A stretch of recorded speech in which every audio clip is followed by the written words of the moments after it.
Les élections municipales du 30 juin prochain, il en sera beaucoup question sur nos plateaux ici, en tout cas jusqu'à l'élection du 30.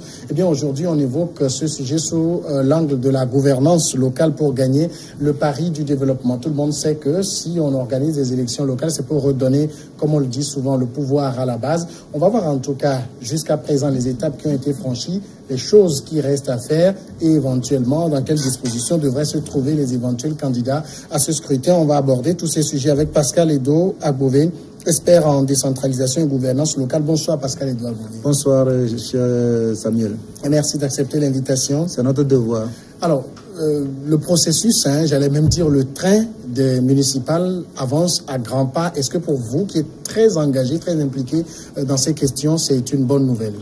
Oui, naturellement, c'est une bonne nouvelle. Nous saluons quand même cette volonté des autorités politiques à aller vers les élections locales. Comme vous le savez, la décentralisation a pour finalité le développement à la base. Donc, nous sommes contents que le gouvernement a finalement décidé de rendre effective la décentralisation dans le but d'accélérer le développement local des communautés. Donc, à travers ce mécanisme, nous espérons que les élus locaux, s'ils ont les compétences, ils ont cette volonté de mieux faire, je pense qu'ils arriveront à apporter des services efficaces aux populations à la base. Voilà. Alors, vous avez également suivi le processus de révision des listes électorales avec tout ce qui s'en est suivi comme polémique. Qu'est-ce que vous en dites? Bon, en tant qu'observateur avisé, vous savez, il y a certains aspects liés au processus qui sont plus politiques, et donc nous n'intervenons pas trop sur ces aspects, puisqu'il y a une institution chargée de l'organisation de ces élections, la CENI, composée des citoyens responsables bien doués en la matière. Donc, nous espérons que ces citoyens qui travaillent au sein de cette institution devaient prendre la mesure de la situation, devaient faire un travail de fond de manière à ce que les choses se passent normalement, puisque la révision de la liste électorale est une étape importante qui devait permettre à chaque citoyen qui voudrait bien aller exprimer sa voix, enfin, aller porter son choix sur le représentant, le dirigeant de sa commune, d'avoir sa carte d'électeur. Mais le temps imparti, et non seulement le temps, mais les matériels utilisés. Selon ce que nous avons lu sur les réseaux sociaux, il semblerait que les matériels utilisés ont présenté quelques insuffisances dans le déroulement de cette révision. Donc c'est une chose à déplorer parce que la décentralisation, les élections locales ne devaient pas mettre à l'écart certains citoyens. Tous les citoyens devaient participer au choix de leurs dirigeants locaux. Donc si certains citoyens aujourd'hui se retrouvent dans cette situation, c'est-à-dire n'ont pas leur carte d'électeur, c'est une situation à déplorer. Donc nous pensons quand même que cela ne nous empêcherait pas quand même d'avancer. Il faudrait qu'on avance et qu'au fur et à mesure nous puissions tirer leçon de ces insuffisances pour que la prochaine fois nous puissions améliorer les choses dans l'intérêt supérieur de la nation. Alors je voudrais avoir l'avis de l'expert sur cette polémique-là, parce que beaucoup disent que normalement pour ce type d'élection, on a besoin d'avoir des listes électorales communales. Évidemment, si je lis un peu l'article, je vais vous lire un article du code électoral, l'article, si vous permettez rapidement, je vais vous lire. On dit, l'article 273 du code électoral dit que les conseillers municipaux sont élus au suffrage universel direct, au scrutin de liste bloquée à la représentation proportionnelle. L'attribution des sièges est faite selon le système du quotient électoral communal et au plus fort reste. Le quotient électoral est le rapport entre la somme totale des suffrages exprimés par circonscription électorale et le nombre de sièges à pourvoir. Vous comprenez un peu? Ça veut dire, pour déterminer ce quotient, on divise le nombre total des suffrages exprimés par le nombre de conseillers. Donc, vous savez que il serait mieux qu'on puisse avoir un fichier électoral par commune. Mais ce n'est pas grave. Ce qui va se passer, je crois que dans le cas d'espèce, ce qui va se passer, c'est que quand on ira aux élections le 30 juin, on va tenir compte du nombre de suffrages exprimés. C'est-à-dire que le nombre de votants par commune, et on va diviser ce nombre par le nombre de postes à pourvoir. Donc cela permettra à l'institution chargée d'organiser les élections d'attribuer les postes. C'est vrai qu'il y a un système de comptage qui sera fait, donc le problème ne se pose pas en réalité. Le problème qui se pose en amont, c'est que chaque citoyen devait se retrouver dans sa commune et de pouvoir voter dans sa commune. Parce qu'il y a des gens qui sont dans d'autres communes, mais qui ont fait leur carte ailleurs. C'est là où le bas blesse. Donc, je pense que nous sommes mis devant une situation, et nous l'avons toujours dit au début du processus, qu'il n'y a pas eu assez de communication autour du processus pour que les gens puissent comprendre les vrais enjeux de cette nouvelle forme de gouvernance, pour qu'ensemble nous puissions vraiment contribuer à la réussite du processus. Bon, c'est dommage, mais Samuel, vous savez que les politiques sont au cœur de ce processus et en politique, vous savez que tous les jeux sont possibles pour vraiment tailler sa part sa part d'électorat. Donc, nous restons à l'écart, mais fondamentalement, nous insistons à ce que l'intérêt supérieur de la nation ou bien de la population soit pris en compte dans tout ce qui sera fait pour que cette décentralisation ne constitue pas un échec. Mais en tout cas, sur ce point précis, vous pensez que ce n'était pas la meilleure formule qui a été adoptée tout récemment? Là, je crois que la CENI qui organise les élections maîtrise mieux les contours liés à l'organisation locale. Et donc, nous lui faisons confiance. La CENI ne fera pas autre chose que ce qui devait être fait. Ou bien ce qui est recommandé, ce qui est reconnu universellement. C'est pour cette raison que nous ne voulons pas trop parler à la place de la CENI, mais nous sommes là pour quand même attirer leur attention sur certaines situations qui peuvent quand même conduire à l'échec du processus. Donc, à ce niveau, je ne sais pas jusque-là. Si c'est qu'on vient de faire la révision, la CENI n'a pas encore publié les listes, les listes par commune, pour constater exactement le travail qui se fait à leur niveau. Donc, nous ne voulons pas devancer, nous ne voulons pas mettre la charrue devant les bœufs. Nous attendons que la CENI publie d'abord sa liste pour constater exactement ce qui serait fait de ces listes qui sont déjà constituées. Voilà.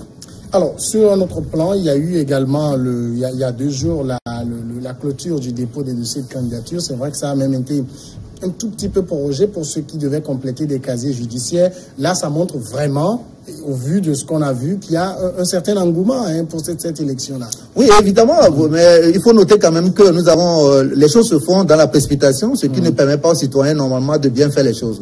Vous savez que ce processus, même avant le scrutin, va prendre un peu de temps. Vous savez que quand les listes vont quitter les CELI, elles vont arriver à la CENI. La CENI va transmettre ça au ministère de l'Administration qui a 48 heures pour se prononcer. Ces listes seront retournées à la CENI. La CENI va retourner ces listes à la Cour suprême qui va essayer de proclamer les listes définitives 25 jours avant le scrutin. Ça veut dire que le code électoral dit que la Cour suprême doit déclarer, en fait, doit publier les listes retenues 25 jours avant le scrutin. Ce qui suppose qu'au plus tard, le 5 juin, on doit connaître les listes retenues.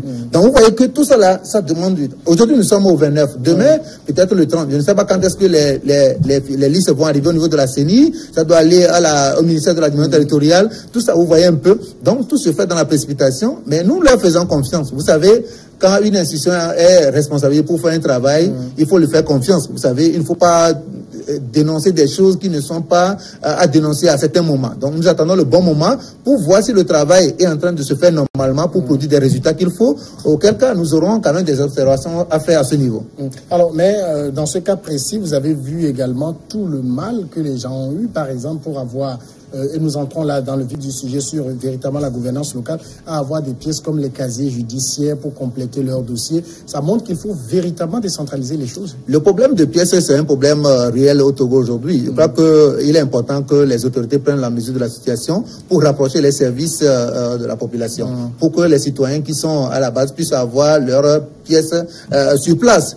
Il est déplorable qu'on constate que les citoyens se déplacent pour faire certaines formalités et arriver là-bas, le système n'est pas automatisé pour permettre aux citoyens d'avoir leurs pièces sur place. Les gens sont lomés, ils sont bien se déplacer pour avoir leur casier judiciaire ailleurs. Tout ça, je crois que ce mécanisme devrait être amélioré. Si vraiment nous voulons servir les citoyens, nous devons prendre des mesures pour que l'administration travaille de manière efficace pour rendre des services efficaces, en fait, sérieux à la population. Alors, voilà. mais maintenant, on attend, comme vous l'avez dit, la publication de la liste définitive des candidats. Mais cet engouement qu'on a eu, et ça a montré également l'intérêt des citoyens à participer au développement de leur communauté. Vous savez, aujourd'hui, les gens ont compris que, comme cela se passe dans d'autres pays, les élections locales, normalement, ne devaient pas être l'affaire des partis politiques. Ça devait être l'affaire des citoyens à la base. Donc, tout citoyen est intéressé par le développement de sa communauté devrait normalement se présenter à ces élections pour apporter sa contribution. Donc, l'engouement que nous avons observé dénote de l'intérêt que les citoyens portent à ces élections, puisque cette fois-ci, il s'agit maintenant d'avoir le pouvoir, de retourner le pouvoir à la maison. Et donc, les citoyens qui ont été souvent dribblés par les politiques ont compris qu'ils doivent quand même prendre leurs mesures, des dispositions pour être au devant de la scène. Et c'est une bonne chose. Mais la question fondamentale que nous nous posons, est-ce que les gens qui vont à ces élections comprennent les enjeux et les défis liés à cette décentralisation avant de s'engager? Mais il n'est pas trop tard. On doit les renforcer. On doit les renforcer. Et aussi, ce qu'il faut noter, ce ne sont pas les élus locaux seulement qui vont faire le développement. Il faudrait qu'ils associent les personnes ressources qui maîtrisent vraiment le métier pour vraiment accompagner la dynamique de développement local. Au même moment, il y a de la part de partis politiques là, puisque on a aussi, comme vous l'avez dit, beaucoup de partis qui sont intéressés. Certains qui ont carrément dit qu'ils ne sont pas intéressés, qui ont appelé au boycott parce qu'ils ont soulevé un certain nombre de choses qui n'ont pas été remplies comme conditions. Bon, ben, ces partis qui ont abandonné la course, peut-être auraient leur raison, mais vous savez, en politique, il y a des gens parfois qui crient, mais ils n'ont pas un bon électorat. Ils savent qu'ils n'ont pas une bonne base, donc ils n'ont pas aussi les moyens pour faire leur politique. Donc, au lieu d'aller à ces élections pour se faire ridiculiser, ils préfèrent plutôt démissionner tôt. Je crois que c'est une bonne chose. Mais ce qui est intéressant, les gens se mobilisent pour aller à ces élections, et surtout les candidats indépendants. Je tiens à les féliciter. Je les encourage vraiment à aller à ces élections pour gagner et jouer leur rôle dans le conseil municipal, pour que ça ne soit plus une assemblée des partis politiques où les gens vont défendre seulement leur intérêt. Donc vraiment, c'est une bonne chose. Donc, Samuel, il faut encourager la dynamique. Je crois que les partis politiques qui ont démissionné, ils disent que, bon, ils ont posé cette... Tu sais, nous sommes en politique. Et quand on est en politique, vous savez qu'il faut tenir compte de la force de votre adversaire. Donc, un parti qui est au pouvoir, pour agir, doit prendre toutes les dispositions. Vous comprenez? Je crois que les partis qui critiquent le parti au pouvoir aujourd'hui, quand ils seront au pouvoir, peut-être feront pire. Donc, je crois que nous sommes en politique, c'est pourquoi nous, on n'est pas là pour juger qui que ce soit. Nous ne sommes pas là pour juger. Nous ne pourrons que analyser et faire des suggestions pour que les choses puissent marcher dans l'intérêt général. C'est tout. Alors, mais jusque-là, on a évoqué tout à l'heure la révision des listes, le dépôt des dossiers et tout. Est-ce que tout cela, pour vous, ça vous rassure des conditions d'organisation du scrutin?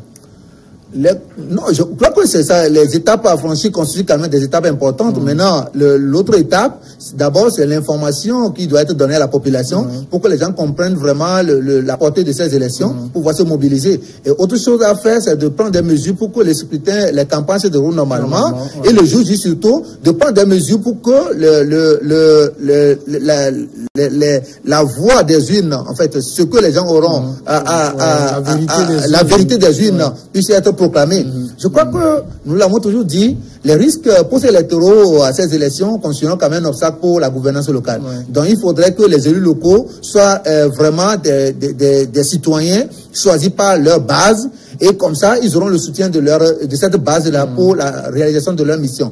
Sinon, s'il y a trop de contentieux post-électoraux, cela déjà aura constitué un plomb même dans le fonctionnement du conseil municipal. Donc nous invitons vraiment la CENI, qui, je le dis encore une fois, nous le faisons confiance. La CENI doit prendre toutes les mesures pour que les choses se déroulent normalement. Voilà. Alors, j'ai eu dire il y a quelques jours qu'il y a des localités au Togo où les gens ne savent même pas qu'on fait des élections locales le 30 juin. Il y en a qui ne savent même pas quelle différence il y a entre locales et législatives. Est-ce que ces informations vous parviennent? Oui, nous sommes au courant. Et les gens nous appellent de l'intérieur même pour nous dire, mais monsieur Gobé, c'est comme nous sommes oubliés au nord ici. Nous, on ne comprend rien. Nous ne comprenons rien de quoi il s'agit. Venez nous aider. Et nous leur disons que nous sommes limités par les moyens. Malheureusement, nous ne pouvons pas faire au-delà de ce que nous sommes en train de faire. Depuis que nous avons commencé à faire ça, il y a cela 2 ans, nous n'avons pas bénéficié du soutien de qui que ce soit. Nous faisons ça avec nos moyens de bord, donc nous sommes limités et donc on ne peut pas aller au-delà. Donc c'est ça, c'est vrai. Parce que j'ai compris même que dans ces localités, les gens ne veulent pas que les citoyens soient informés. On fait tout pour empêcher les citoyens d'être informés. Mais c'est dommage. Vous savez, quand les citoyens ne sont pas informés, c'est considéré même un danger pour les élus locaux. Parce que, quoi qu'on dise, les citoyens aussi ont leur part de responsabilité dans la gouvernance locale. Donc, s'ils ne sont pas préparés en amont, ils ne pourront pas soutenir les élus locaux. Donc, c'est une réalité, ces informations nous parviennent. Et nous pensons que ce sont des situations à déplorer. Et il faudrait que les autorités prennent des mesures pour que la prochaine fois, tous les citoyens soient au même niveau d'information. Parce que c'est l'information qui va permettre maintenant d'assainir la gouvernance pour que les citoyens puissent aussi participer au contrôle de l'action citoyenne. Alors c'est vrai qu'on de l'action publique, voilà. C'est vrai qu'on dit que les dernières élections remontent à 1987 et je ne sais pas, moi, en 87 j'étais un bébé, beaucoup étaient encore très jeunes, il y en a qui ne savent pas de quoi il s'agit. Est-ce que même aujourd'hui dans les lieux où on a accès à l'information, les gens savent vraiment de quoi il s'agit quand on parle d'élections locales? Non, les gens ne savent pas, parce que nous sommes toujours dans la communauté, non? Les gens, même les étudiants. La dernière fois, j'étais dans un restaurant, j'ai vu certains responsables, ils étaient bien cravatés, ils mangeaient à côté de moi, et il y a un qui faisait la démonstration, expliquait la chose à ses collègues, 90% du développement qu'il faisait était erroné. Cela suppose que même les gens sont dans les structures étatiques, mais ne sont pas suffisamment informés. Donc, c'est une réalité, les gens ne sont pas informés. Les gens ne sont pas informés. Les élections locales, c'est une élection qui permet aux citoyens de choisir leurs autorités locales qui sont chargées de gérer les affaires de des affaires locales. Donc c'est important, il y a une différence entre cette élection et les autres élections que nous avons l'habitude de faire, notamment celle de l'élection du président et des députés. Donc ces élections sont importantes, il faudrait que les gens comprennent leur portée pour pouvoir y participer pleinement et faire un bon choix de leurs dirigeants locaux. Mais comment en est-on là? Une élection qu'on n'a pas faite depuis 32 ans et on veut la faire et il y a des gens qui n'en savent rien.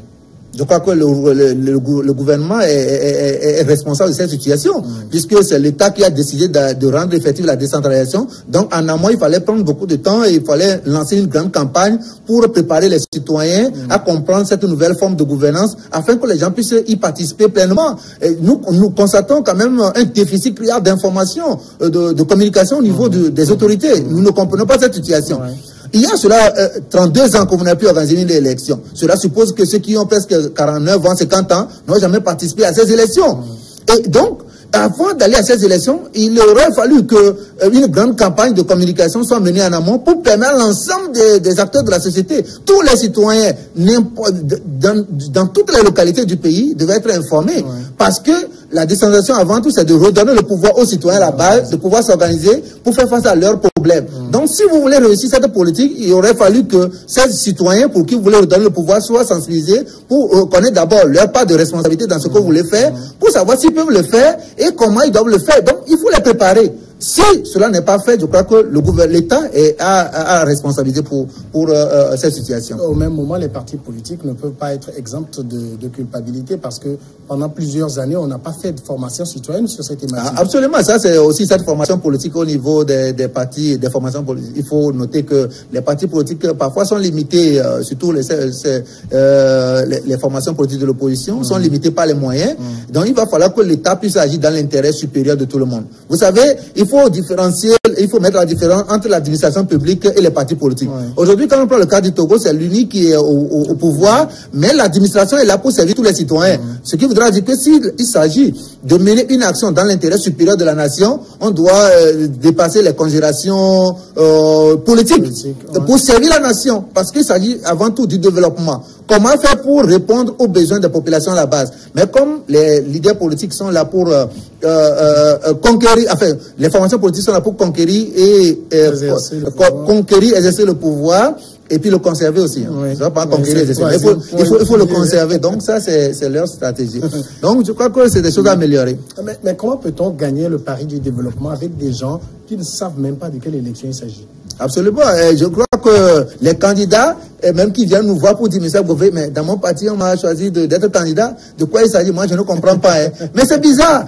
Vous proposez des gens d'ailleurs, qu'est-ce qu'ils iront dire à la population lors de la campagne? C'est dommage. C'est pourquoi nous avons toujours dit au début de ces actions que nous menons, que les citoyens devaient être informés. Il faudrait que les gens comprennent mieux les avantages et les contraintes liées à la décentralisation pour savoir s'ils sont prêts à s'engager. Je crois que cela n'a pas été fait. Donc, ce déficit d'information a fait qu'aujourd'hui, les gens se mobilisent, les gens s'engagent dans cette aventure sans mesurer la portée. Et ça peut être aussi un obstacle à la réussite de la décentralisation. Mais, comme nous le disons, nous sommes dans un processus. Au fur et à mesure, on pourra améliorer s'il y a la volonté de mieux faire. Mais vous ne craignez pas pour ce premier essai? Oui, je pense que c'est une question de volonté. S'il y a la volonté de bien faire, Samuel, je l'ai toujours dit, qu'aujourd'hui, le Togo est en retard dans le cadre de la décentralisation. Les pays de la sous-région sont en avance sur nous. Mais l'expertise que nous avons aujourd'hui, la volonté que nous avons aujourd'hui de servir notre pays, si les autorités au sommet du pays et les élus qui seront choisis ont cette volonté de collaborer, acceptent vraiment de travailler avec nous, je vous parie, nous pouvons mieux réussir notre décentralisation pour servir d'école à d'autres pays de venir même apprendre chez nous. Nous avons l'expertise. Et à ce jour, nous sommes en train de mettre en place des programmes innovants.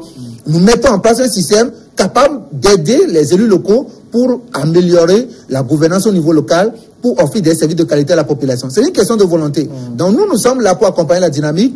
Les élus locaux, ils doivent savoir qu'ils n'auront pas toutes les compétences, ils ne pourront pas tout faire. S'ils sont prêts à collaborer, nous sommes prêts à les aider aussi pour vraiment gérer efficacement leur commune, pour offrir des services de qualité à la population. Mais quand vous dites réussir la décentralisation, qu'est-ce que vous mettez là-dedans? C'est que accélérer le développement local. Parce que la finalité, la vision de la décentralisation, c'est de faire en sorte que les communautés à la base puissent connaître une amélioration, connaître leur développement. C'est-à-dire comment faire en sorte qu'aujourd'hui les populations à la base puissent trouver des solutions à leurs problèmes. Comment créer les conditions pour que les gens puissent s'épanouir à la base. Donc cela demande quand même un savoir-faire. Parce que vous savez, les gens font des formations aujourd'hui sur la décentralisation, mais ils se limitent juste au cadre juridique. Vous savez, le cadre juridique vous dit ce que vous devez faire, mais ne vous apprend pas comment vous devez le faire. Donc nous, les formations que nous donnons, ça porte sur les deux. Qu'est-ce que la loi dit? Mais ce que la loi dit, quelle compétence devez-vous avoir pour pouvoir mieux faire cela? C'est de ça qu'il s'agit. Donc nous avons quand même l'expertise, nous avons capitalisé beaucoup d'expériences aujourd'hui des autres pays pour vraiment mieux servir notre pays. Et je pense que s'il y a la volonté politique de bien faire, nous allons réussir mieux que les autres pays de la sous-région. Alors ça veut dire qu'il appartient aux futurs élus locaux de revenir à l'école de la décentralisation? Absolument, absolument, puisque on ne peut pas tout faire avant d'aller. Il y a beaucoup de formations et même le cadre juridique a besoin d'être amélioré. Et il y a d'autres tests que le Parlement et le gouvernement devaient prendre. Donc nous sommes là pour relever ces cas pour que les institutions qui interviennent dans le cadre de ce processus puissent jouer correctement leur rôle afin d'aider les populations à connaître une amélioration de leurs conditions de vie. Pascal Edo Abouvé, merci d'être passé. C'est moi qui vous remercie. Vous êtes expert en décentralisation et gouvernance locale. On va marquer à présent la pause. On regarde le journal et puis on revient après une dizaine de minutes pour Regard Croisé.